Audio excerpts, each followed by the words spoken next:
Factsverse presents.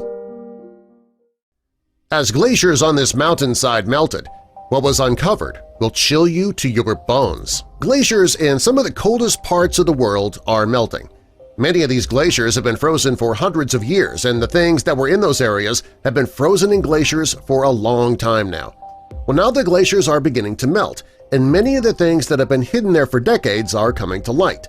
In 2004, Maurizio Vicenzi was walking in the slopes of San Matteo and he made a startling discovery.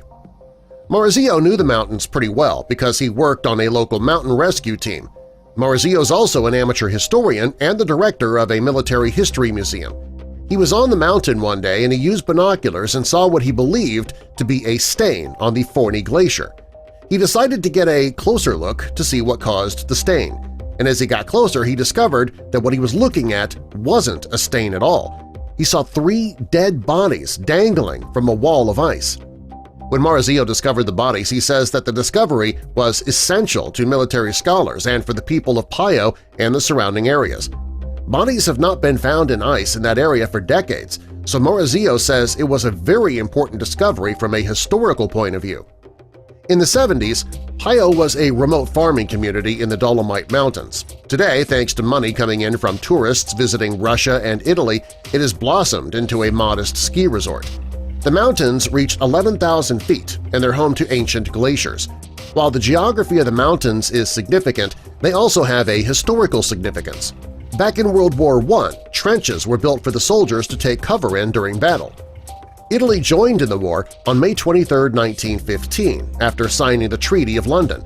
It was a secret agreement that would bind the UK, Russia, and France to Italy.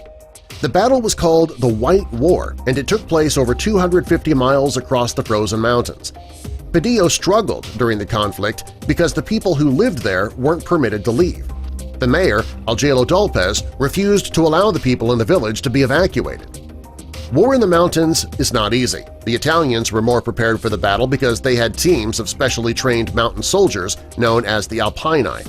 The Austrians had to prepare their force of fighters quickly, and they were known as the Kaiserschützen. The troops who were brought into the White War were locals who had experience in the mountains.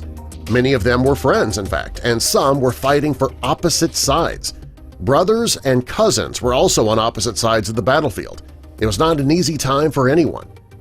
Very little is known about what really happened up on the mountain.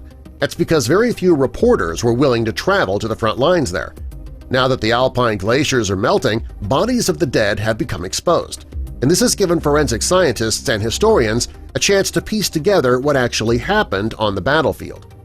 Excavations in the area have revealed that both sides used complex military infrastructure due to the challenging conditions on the mountain. The soldiers would carve trenches and tunnels. They installed communication cables, and they built roads so that they could receive supplies. They even built a so-called ice city on the glacier.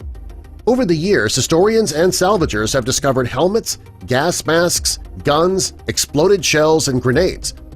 On the glacier, the Austro-Hungarian garrison was discovered by a local alpine club, while on the mountain they found straw beds, a storeroom, and even a commander's office. The site gave historians an idea of what the day-to-day life of a soldier fighting on the glacier looked like. As the glacier has retreated, many items have been found, including soldiers' uniforms, diaries, photos, sewing kits, playing cards, and even unsent love letters.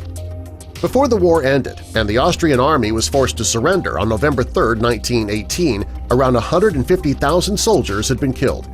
The bodies discovered by Maurizio represent just a small fraction of the dead that have been recovered in the Alps over the years. Over 80 bodies have been found in the trenches and in the receding glaciers. Sadly, it's nearly impossible to identify them at this point. The bodies found have been frozen in the ice for decades and they were completely mummified. It makes it easy to collect DNA, but back then the DNA databases didn't exist, so we have nothing to compare the DNA to. It's very sad what happened to these soldiers, and even sadder for their families, who likely wondered what had ever become of them. Subscribe for more.